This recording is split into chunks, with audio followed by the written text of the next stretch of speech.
이번 특별 새벽기도회 때는 창세기 말씀 좀 보려고 합니다. 특별히 이제 야곱에 대한 얘기를 하려고 합니다.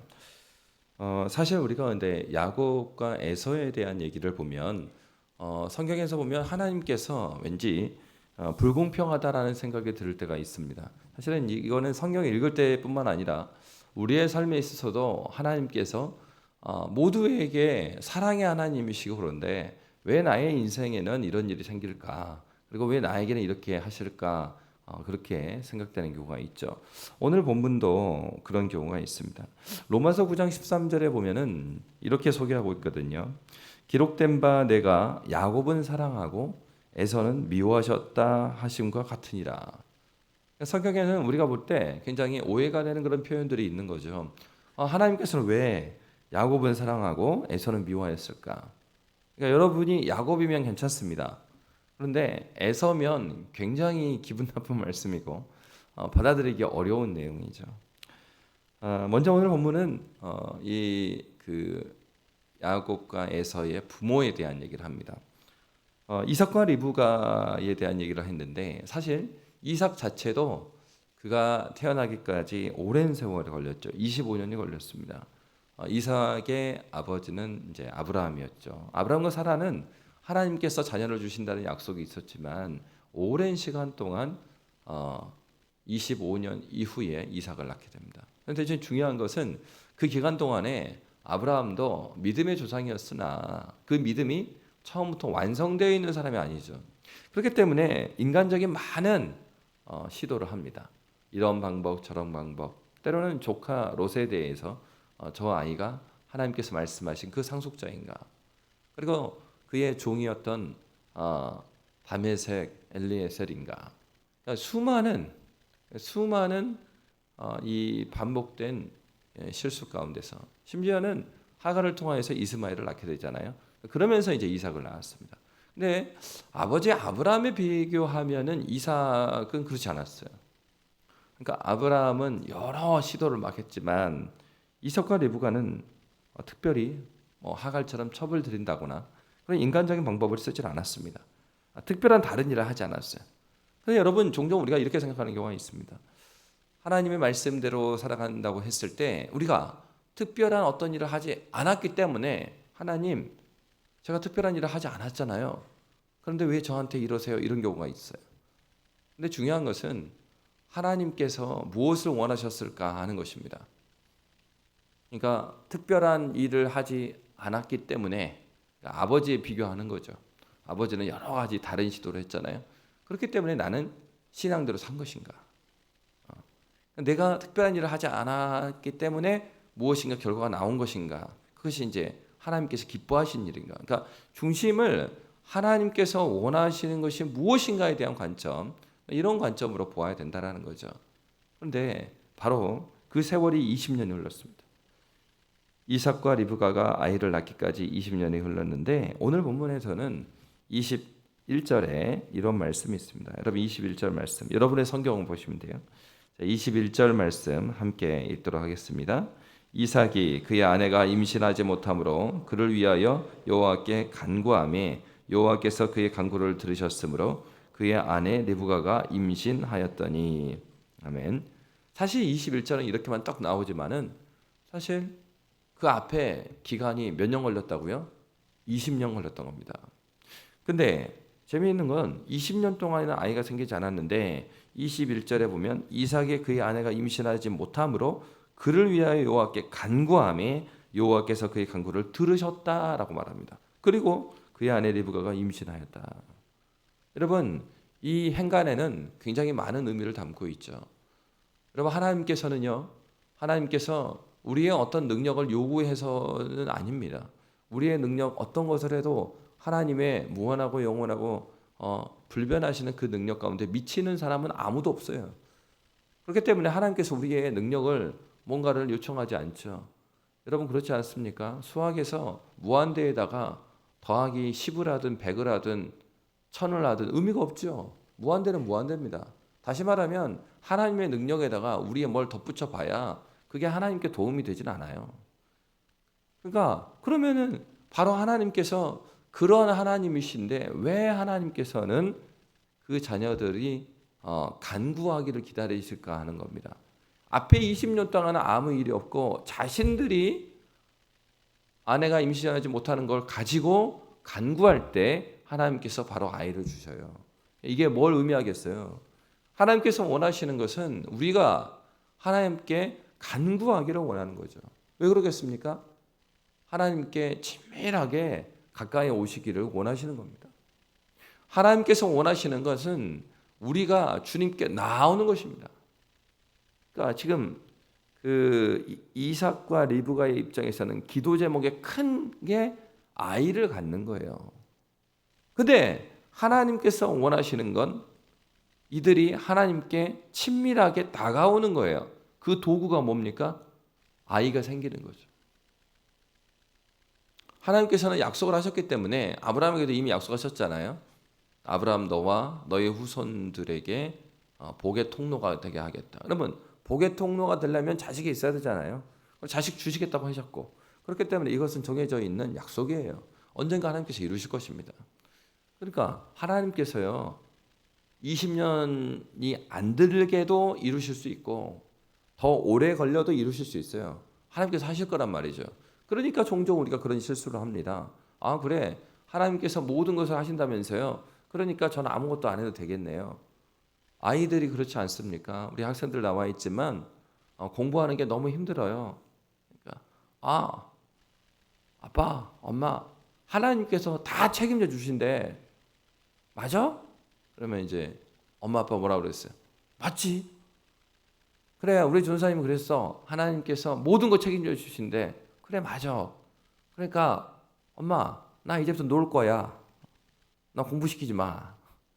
내가 어떻게 살아도 어차피 하나님 책임지실 거야. 여러분 하나님께 책임져 주시죠. 그런데 오늘 본문을 보십시오. 이삭과 리브가 하나님께 책임져 주시고요. 하나님께서 자녀 주십니다. 근데 하나님께서 언제까지 기다리셨어요? 그들이 하나님께 간구하기까지 기다렸습니다. 하나님은 인격적인 하나님이셔서 우리가 정말로 하나님께서 원하신 필요를 인격적으로 그러니까 내가 지성적으로 동의할 뿐만 아니라 내가 그것이 내 뼛속같이 사무치는 기도 제목이 되어서 하나님께 자발적으로 간절히 나오기를 원하시는 거예요. 하나님께서 원하시는 것은 궁극적으로 우리 자신입니다. 우리가 주께 나오기를 원하셔요. 하나님께서 그 이전에도 이루실 수 있었지만 오늘 본문에 보면 이삭과 리브가가 간구할 때 하나님께서는 태중의 아이를 주셨습니다. 주님이 원하시는 것은 하나님의 뜻을 이뤄가되 그 하나님의 뜻을 이뤄가는 과정 가운데서 하나님의 친밀함을 경험하고 하나님께서 누구이신지 알기를 원하시는 우리를 향한 우리를 위한 하나님이심을 믿으시기 바랍니다. 오늘 본문은 바로 그 사실을 우리에게 알려주고 있어요. 그런데 22절에 보면 22절 사실을 한글 성경에 보면은 그런데가 생략되어 있습니다. 원래 이제 원어를 번역을 하면 22절 앞에 그 아들들이 앞에가 그런데가 있어요. 그런데 그 아들들이 그의 태 속에서 서로 싸우는지라 그가 이르되 이럴 경우에는 내가 어찌할꼬 하고 가서 여호와께 묻자온대. 여러분 20년 만에 생긴 아이들인데 뱃속에서 아이들이 싸웁니다. 그러니까 엄마 입장에서 배가 얼마나 아프겠어요. 오늘과 같이 병원이 있어가지고 뭐 초음파를 찍어보거나 뭐 그럴 수 있는 시대가 아니잖아요. 근데 아이가 뱃속에 있는 건 분명한데 이 아이들이 뱃속에 싸우니 이제 리브가가 하나님께 물었죠. 그러자 23절에 하나님께서 이렇게 말씀하셨습니다. 우리 23절 말씀 함께 읽겠습니다. 여호와께서 그에게 이르시되 두 국민이 내 태중에 있구나. 두 민족이 내 복중에서부터 나누이리라. 이 족속이 저 족속보다 강하겠고 큰 자가 어린 자를 섬기리라 하셨더라. 아멘. 여러분 서두에 말씀드린 것처럼 이 말씀은 굉장히 불공평해 보입니다. 큰 자가 어린 자를 섬기리라. 하나님은 공평하신 하나님이신데 이것은 공평하지 않은 것이 아닌가요? 우리가 물을 때 종종 그렇습니다. 하나님 너무하지 않습니까? 에서와 야곱이 뭘 하는 걸 보지도 않지 않았습니까? 동일하죠. 우리도 그렇게 묻죠. 하나님 내가 뭘 잘못했습니까? 내가 이것도 했고 저것도 했고 저것도 하지 않았습니까? 근데 왜 나한테 이러세요? 이럴 때가 있습니다.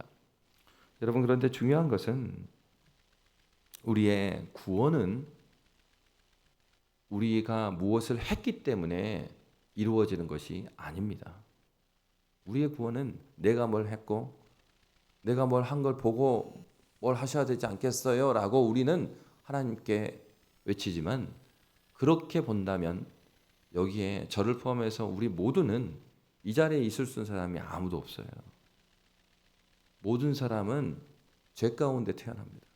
이미 인류에 있어서의 하나님의 판단은 끝나 있어요. 이미 사형 선고를 받은 것이에요. 첫사람 아담이 인류의 대표자로 하나님의 말씀을 어기고 자신이 하나님이 되어서 결정을 한 그 순간 죄가 이 세상에 들어왔습니다. 한 사람의 범죄함으로 말미암아 죄가, 사망이 이 땅에 임하였다라고 로마서는 고백을 하고 있어요. 여러분, 우리는 이미 죽은 사람들입니다. 다만 하나님께서 영혼과 육체로 이루어진 우리에게, 영혼은 이미 죽어 있지만 육체의 생명을 잠시 잠깐 주셨어요.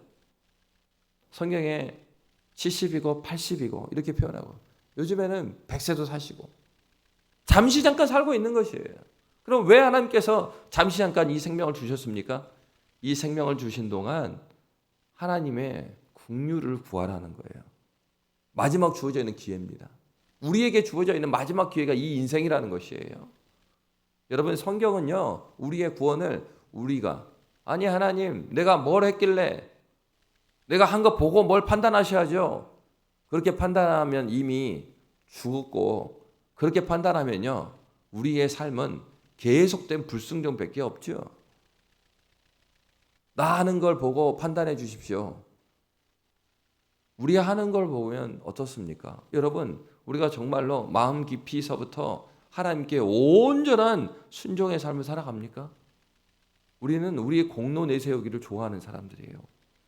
여러분, 사실은 특세마저도 그렇습니다. 여러분, 특세에 제가 이렇게 우리 양림교회에서 깜짝 놀랐던 것이 특세, 그 중에 하나 특세였습니다. 새벽에 딱 그 로비에 올라오는 순간 책상에 깔려 있고 온 교인의 출석부가 있는 걸 보고 깜짝 놀랐습니다. 네. 물론 이것은요 은혜 받기 위한 도구예요. 여러분, 그러니까 여기에서도 신앙의 싸움을 해야 합니다. 이런 것이 우리의 신앙을 지켜주지 않아요. 출석 체크를 매일 하는 것이, 성격적으로 그런 사람이 있습니다. 성격적으로 꼼꼼해가지고 한번 이 출석을 월요일 날 체크를 했으면 주일까지 다 해야 속 시원해요. 그래가지고 뭐가 이렇게 뿌듯하냐면, 이 7일이 다 채워지면 뿌듯하고 14일이 다 채워지면 뿌듯해요. 그리고 마지막에 뭐가 있냐면 성취감이 있습니다. 분명히 말씀드립니다. 성취감과 은혜는 아무 상관이 없어요. 그거는 학교 다닐 때도 애들도 하는 거예요. 그냥 성실한 성격이면 다 체크하고 하나가 빠져있으면 성격적으로 못 참아. 그래서 체크해요. 그거는 여러분이 은혜 받는 것과 아무 상관이 없어요. 중요한 것은 여러분, 왜 그러면 교회에서 특세를 하고 11조 기도회를 하고 그러는 것입니까? 왜 하나님께서 20년 동안 아이를 주지 않은 거예요? 하나님께 나오라는 것입니다. 하나님께서는 우리가 특별히 새벽 기도를 하면 무엇인가를 이루어 주시고, 그렇지 않으면 안 이루어 주시는 거 아닙니다. 여러분, 공부를 하면 이렇게 더 나은 인생이 있고 공부 안 하면 조금 덜 못 삽니까? 주변을 보십시오. 제 주변에도 공부 잘해갖고 서울대 간 애들, 놀고 있는 애들 많아요. 왜, 여러분, 중요한 건 이겁니다. 내가 그 과정 가운데 하나님 앞에서 어떤 사람이 됐는가가 중요한 거죠. 하나님께서 뭘 요구하십니까? 우리를 요구해요. 내가 어떤 자로 하나님께 나올 것인가를 주님께서 요구하는 것입니다. 그러니까 이 특세마저도 뭐예요? 특세를 내 공로로 삼는 사람이 있어요. 아예 목사님, 제가 11조 기도회만 안 나갔습니까? 그러면 또 이제 유치하게 목사님 그러죠. 11조 기도회만 나오셨잖아요. 목사님, 목사님만큼 아니어도 제가 한 달에 28일 이상은 나왔어요. 그래요. 3일 안 나왔잖아요. 이게 무엇입니까? 그렇게 답변하는 목사님도, 그렇게 대답하는 성도도 공로주의예요. 28일 나오면은 턱걸이 구원이고 30일 나오면은 만점짜리 구원입니까?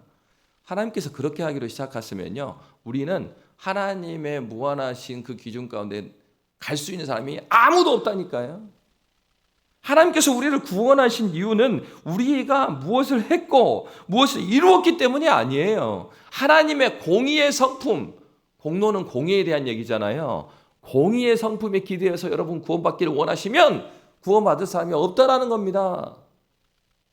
하나님께서 우리를 그의 무한하고 영원하고 불변하신 사랑으로 우리를 향한 긍휼하심 때문에 우리가 구원받은 것이에요.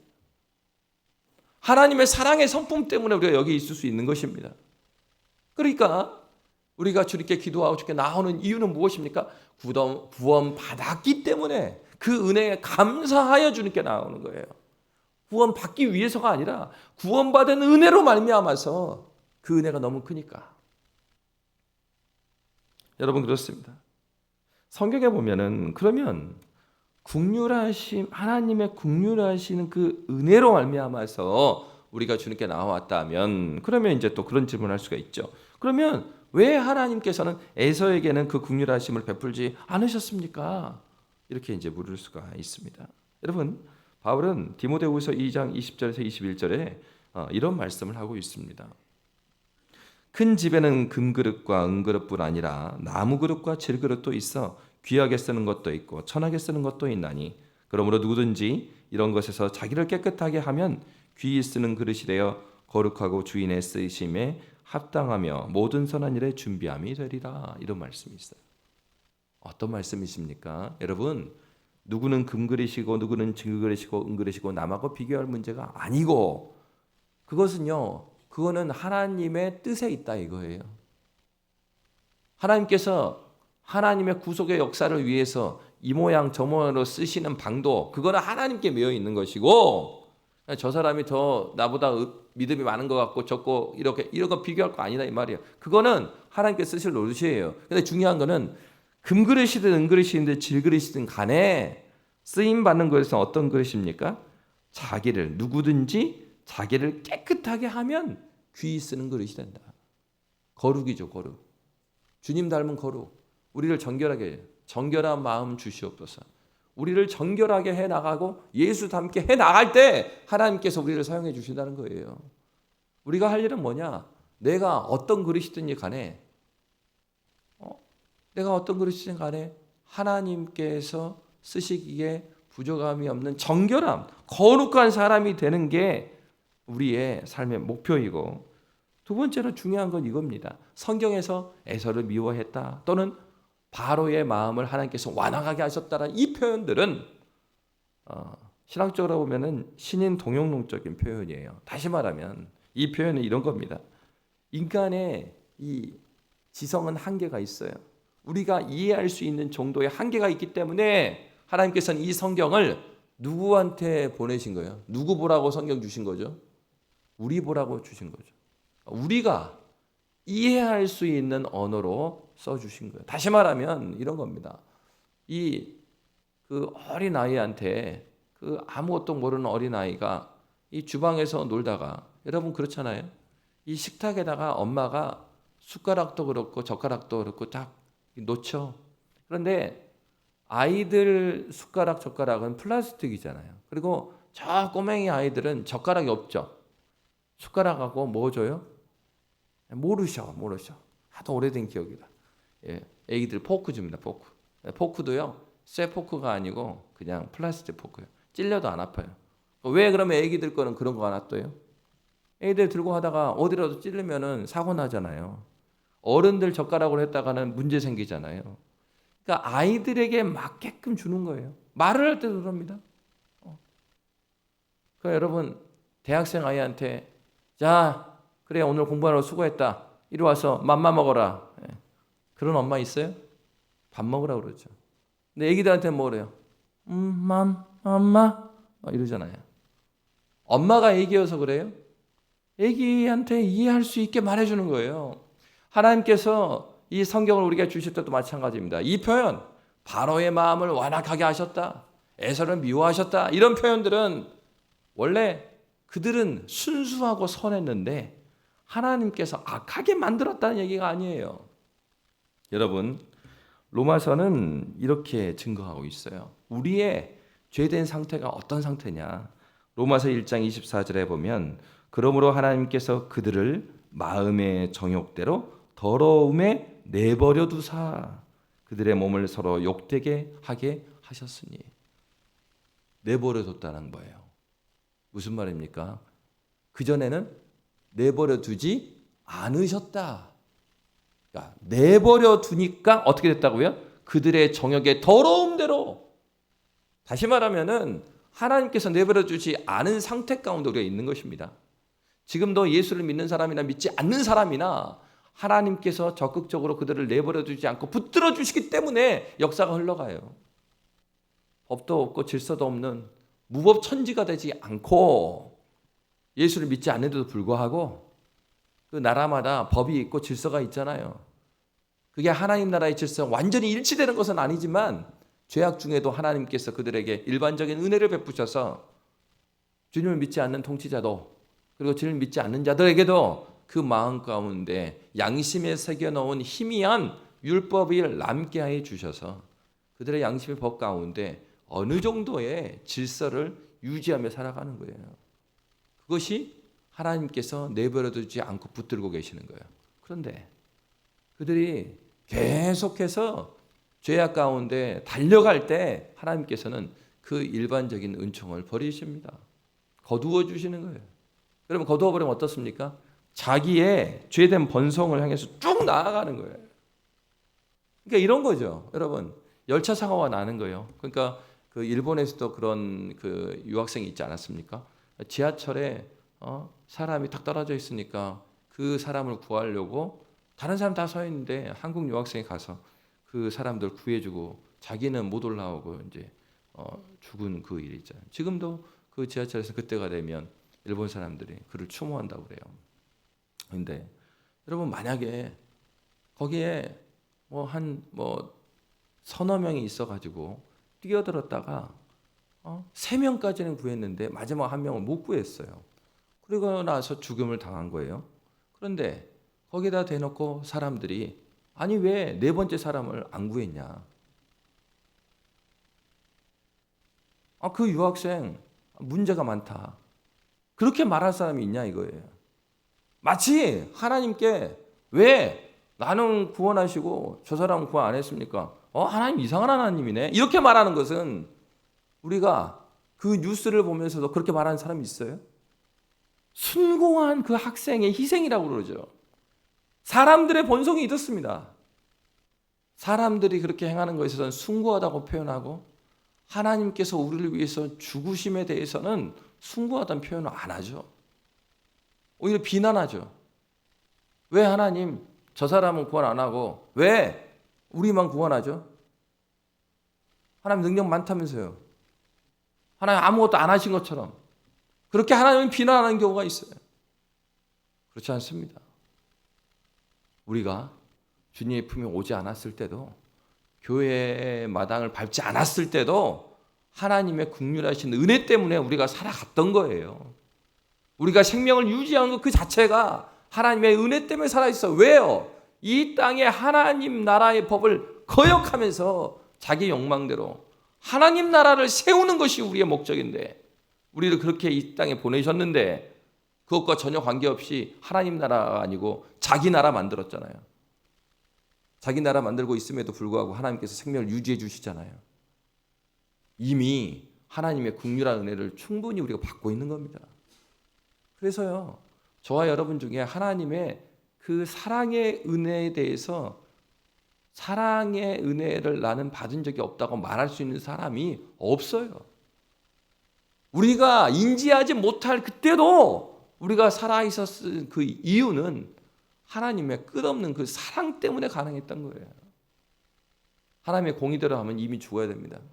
그런데 하나님께서는 그 공의의 판단은 그리스도 예수께 짊어지게 하셨고, 그리고 그 혜택을 받을 수 없는 거 아닙니까?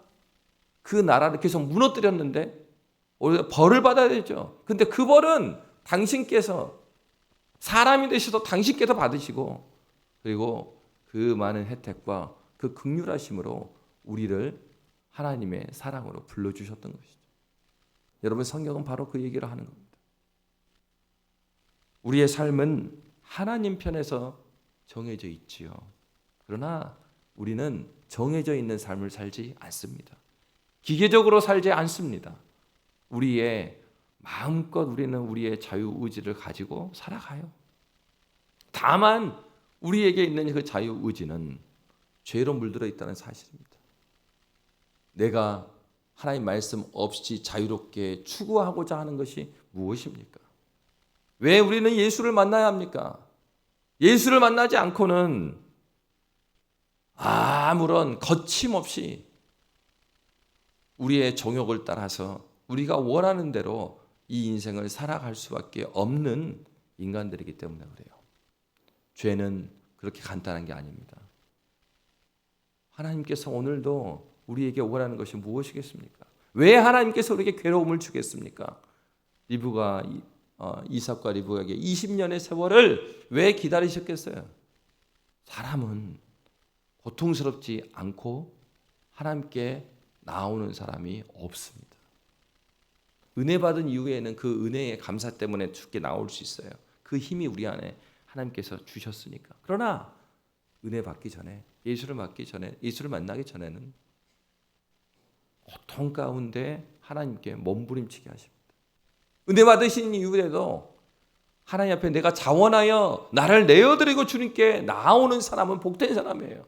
그러나 예수를 만난 이후에도 하나님 앞에서 간절히 친밀하게 주님을 바라보지 않을 때 하나님은 우리의 죄로 말미암는 고통을 허락하십니다. 왜요? 우리를 죽이시기 위함이 아니에요. 이삭과 리브가가 간구했던 것처럼 간구하는 것, 우리 마음과 우리의 생각을 다 해서 이 하나님께 초점을 맞추고 하나님께 간절히 나오도록 하시기 위해서 저와 여러분을 부르셨습니다. 여러분, 이 가을날 우리가 해야 되는 것은 무엇이겠습니까? 하나님께 초점을 맞추는 거예요. 특별 새벽 기도가 왜 필요할까요? 많은 일정 가운데 집중이 필요합니다. 가만히 있어도 하나님께 나아갈 수 있는 사람은 그런 사람 없어요. 집중하셔야 합니다. 정해진 시간에 하나님께서 허락하신 그 날에 하나님께서 간절히 기도할 때 하나님은 우리에게 은혜를 베풀어 주십니다. 하나님 지금도 풍성한 은혜로 저와 여러분을 부르고 계십니다. 이 시간에 우리 주만 바라볼지라 찬양할 때 하나님, 이 아침에 주께 나와왔습니다.